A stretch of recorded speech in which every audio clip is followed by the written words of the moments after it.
Good morning students. Bharat के दूसरे देशों के साथ संबंध कैसे हैं, इसके ऊपर बेस है हमारा चैप्टर भारत के विदेश संबंध। तो आइए देखते हैं इसका फर्स्ट क्वेश्चन। पंडित नेहरू द्वारा अपनाई गई विदेश नीति का एक तत्व कौन सा है?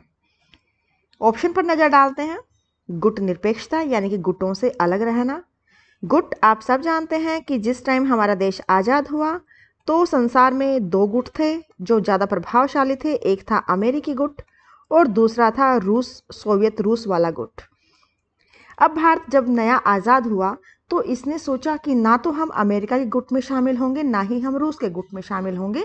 इन दोनों गुटों से अलग रहने की एक अलग नीति अपनाएंगे और वही नीति है गुट निरपेक्षता की नीति। तो भारत की विदेश नीति का एक तत्व गुट निरपेक्षता है। वहीं दूसरी तरफ पंचशील के सिद्धांत अपनाए गए। 5 ऐसे नियम जो चीन के साथ संबंध बनाने के लिए इसने डिसाइड किए कि हम दोनों भाईचारा रखेंगे, एक दूसरे पर आक्रमण नहीं करेंगे। तो इस तरीके से 5 नियम जो डिसाइड किए वो है पंचशील के सिद्धांत। थर्ड ऑप्शन है हमारा साम्राज्यवाद तथा उपनिवेशवाद का विरोध। भारत खुद अंग्रेजों का उपनिवेश रहा था और ऐसी प्रवृत्ति वो कभी नहीं चाहता था। साम्राज्यवाद को हम नहीं अपनाएंगे, ना ही दूसरे देशों को अपना उपनिवेश बनाएंगे, उसका हमेशा विरोध करेंगे। तो ये तीनों ही हमारी विदेश नीति के तत्व रहे हैं। हमारा आंसर होगा उपरोक्त सभी। सेकंड क्वेश्चन की बात करते हैं। भारतीय विदेश नीति को निर्धारित करने वाले तत्व कौन से हैं? अब जब भारत की विदेश नीति को निर्धारित किया, जब हमने अपनी विदेश नीति को डिसाइड किया तो किसको बेस मान के हम चले? हमने माना कि हमारा संविधान कैसा है, अपने संविधान के आधार पर हमने अपनी विदेश नीति को बनाया। हमारी भौगोलिक परिस्थिति कैसी है उसको हमने ध्यान में रखा। अपने राष्ट्रीय हित को ध्यान में रखकर हमने अपनी विदेश नीति को निर्धारित किया। हमारा आंसर होगा उपरोक्त सभी। अब हम जब दूसरे देशों के साथ संबंधों की बात कर रहे हैं तो ऐसा तो नहीं कि सभी देशों के साथ हमारे संबंध प्रेम पूर्वक होंगे या फिर अच्छे नहीं होंगे। बात करते हैं, यहाँ क्वेश्चन है कि भारत चीन युद्ध कब हुआ? अब भारत और चीन के बीच में एक युद्ध हुआ है और ये युद्ध हुआ था 1962 में, 1962 में ये युद्ध हुआ है। जबकि हम बात करें 65 की तो ये युद्ध हुआ था भारत का पाकिस्तान के साथ। 1971 में भी भारत का युद्ध पाकिस्तान के साथ हुआ और 1999 में भी भारत का पाकिस्तान के साथ एक युद्ध हुआ जिसको कारगिल युद्ध के नाम से जानते हैं। कारगिल युद्ध कहा जाता है इसे, क्योंकि ये एक प्रॉपर युद्ध ना होकर के हम युद्ध का हिस्सा कह सकते हैं कारगिल को। जबकि प्रॉपर युद्ध एक 65 में हुआ है और एक 71 में हुआ पाकिस्तान के साथ। जबकि चीन के साथ एक युद्ध हुआ है 62 में।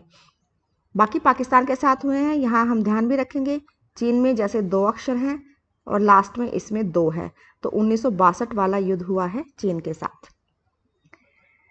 मैकमोहन रेखा का निर्धारण कब किया गया? अब देखिएगा, भारत और चीन के बीच में सीमा रेखा बनाई गई है कि इधर चीन है और इधर भारत है। भारत और चीन के बीच में चीन ने एक हिस्से को अपने कब्जे में कर रखा है और यह हिस्सा है तिब्बत का। तो भारत और चीन अधिकृत तिब्बत के बीच में इस सीमा रेखा को बनाया गया था और इस सीमा का रेखा का नाम रखा गया मैकमोहन रेखा। ये रेखा 1914 में डिसाइड की गई थी और 1914 में हमारा देश आजाद तो नहीं हुआ था, तो ब्रिटिश गवर्नमेंट थी और हमारे देश के विदेश सचिव थे उस टाइम पर हेनरी मैकमोहन। विदेश सचिव थे हेनरी मैकमोहन और इन्हीं के नाम से इस रेखा का नाम पड़ा मैकमोहन रेखा।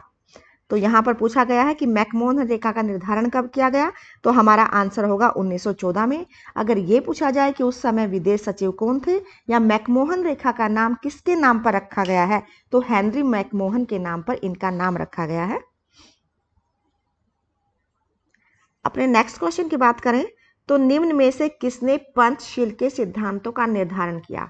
वही 5 सिद्धांत जो हमने चीन के साथ भाईचारे के संबंधों को रखने के लिए बनाए थे और ये पंचशील के सिद्धांत निर्धारित किए थे पंडित जवाहरलाल नेहरू ने और इन्होंने नारा दिया था हिंदी चीनी भाई भाई का। नेक्स्ट क्वेश्चन पर आते हैं। पंचशील के कितने सिद्धांत हैं? अभी हमने बात की कि पंचशील यानी कि 5 सिद्धांत, 5 नियम, तो हमारा आंसर होगा 5। 1965 में किन दो देशों के बीच युद्ध हुआ? 65 में युद्ध हुआ भारत और पाकिस्तान के बीच में, क्योंकि युद्ध की जहां हम बात कर रहे हैं वहां पर भारत और चीन का युद्ध हुआ है और भारत पाकिस्तान का युद्ध हुआ है। चीन की हम बात कर चुके हैं, केवल एक ही युद्ध हुआ है 1962 में, तो इसको हम ध्यान रख ही चुके हैं।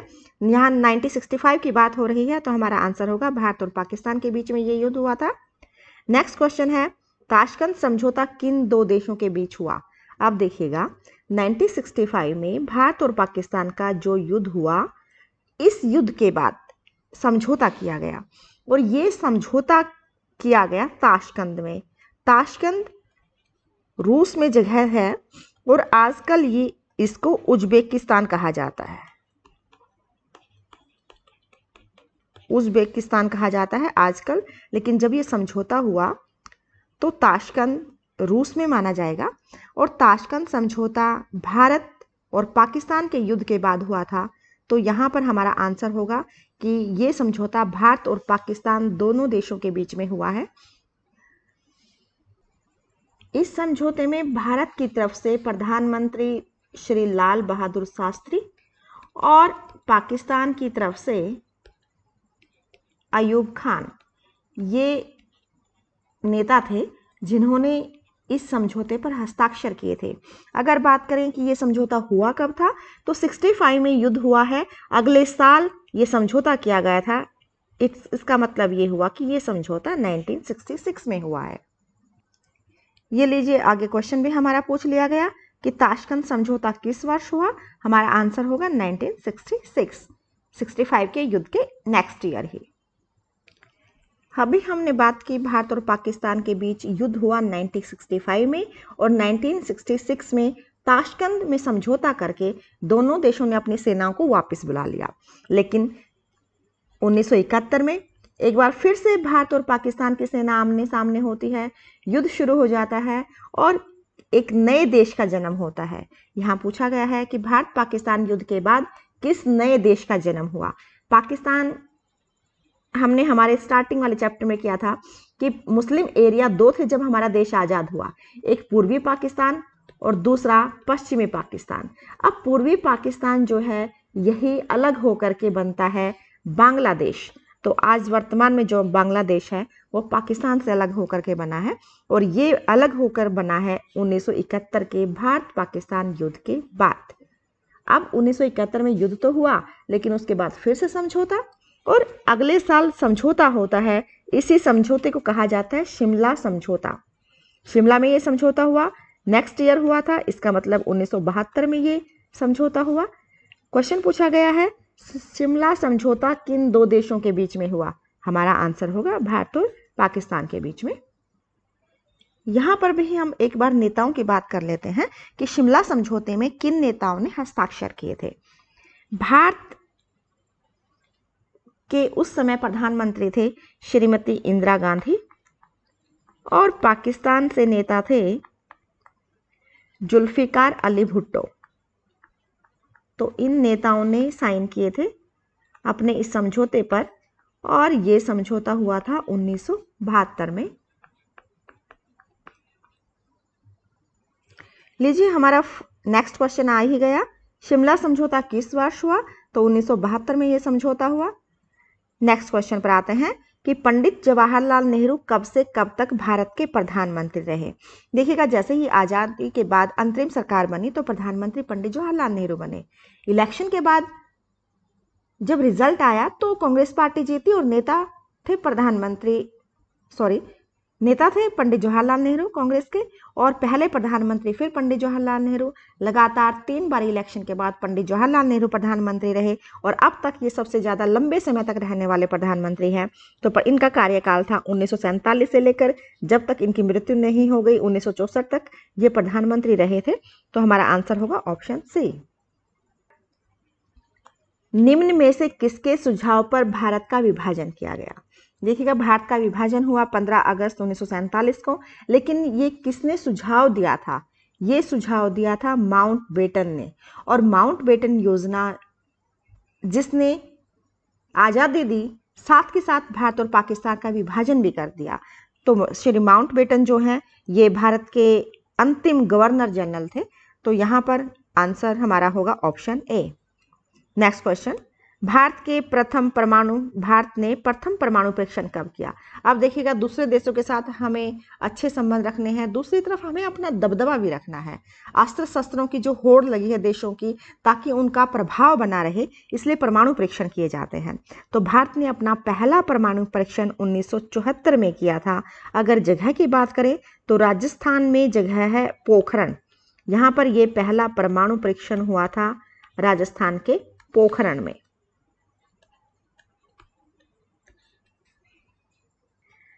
अगर डेट की बात करें तो इस दिन 18 मई का दिन था जब पहला परमाणु परीक्षण हुआ था। वही हमारा नेक्स्ट क्वेश्चन है, भारत ने दूसरा परमाणु परीक्षण कब किया?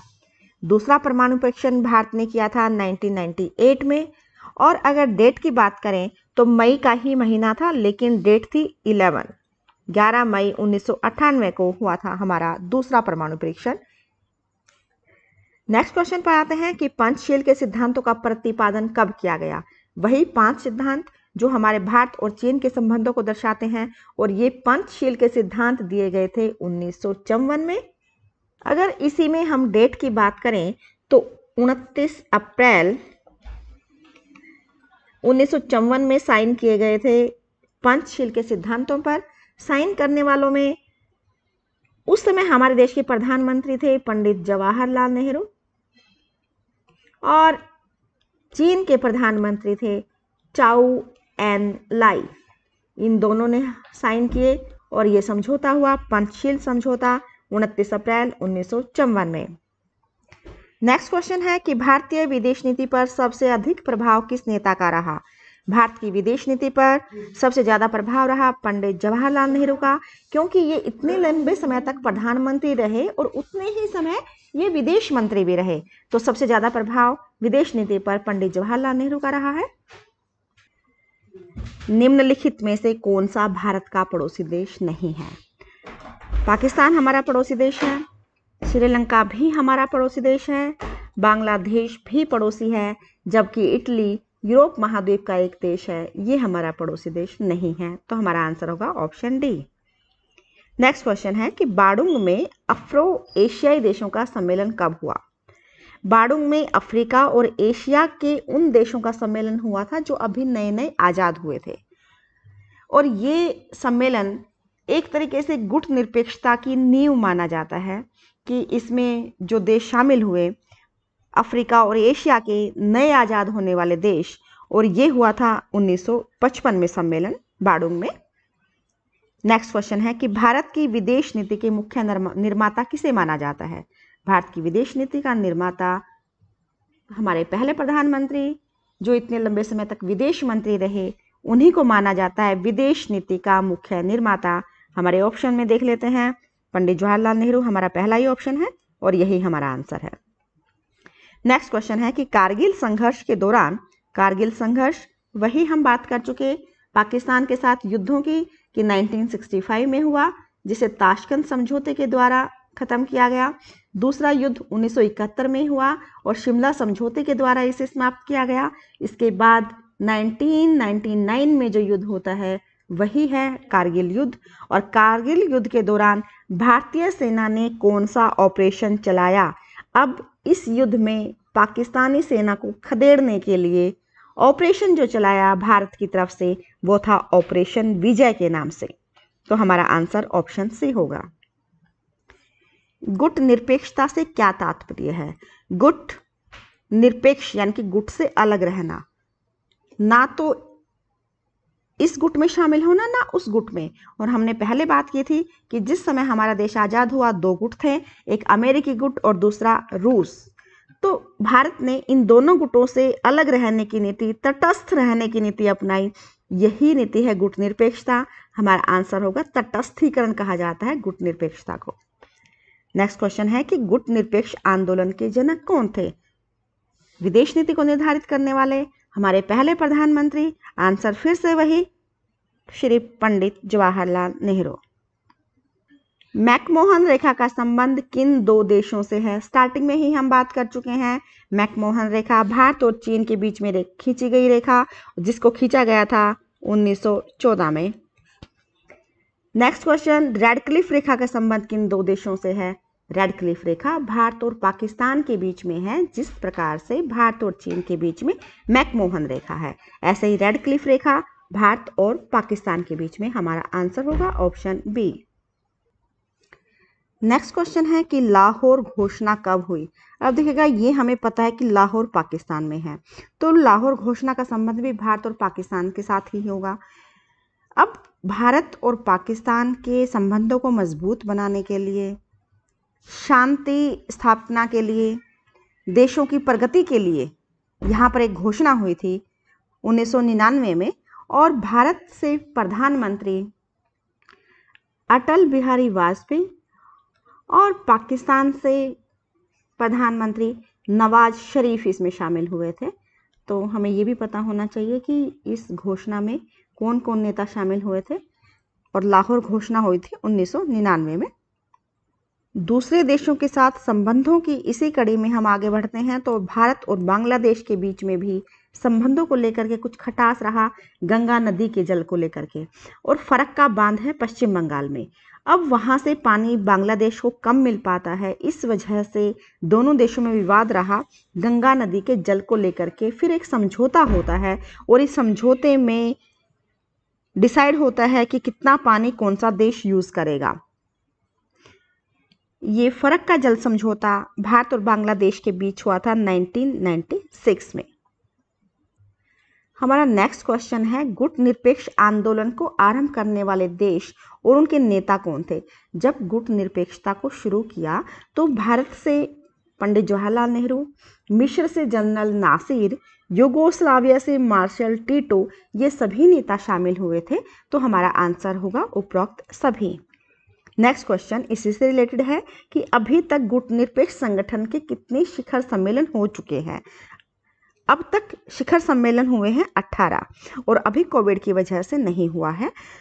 लास्ट जो सम्मेलन हुआ था ये 2019 में अजरबैजान में हुआ था। तो अभी तक गुट निरपेक्ष देशों के शिखर सम्मेलन 18 हो चुके हैं। अगर हम पहले सम्मेलन की बात करें, जब फर्स्ट सम्मेलन हुआ था, क्योंकि हमें फर्स्ट और लास्ट का जरूर पता होना चाहिए, ये बेलग्रेड में हुआ था। बेलग्रेड जगह का नाम है।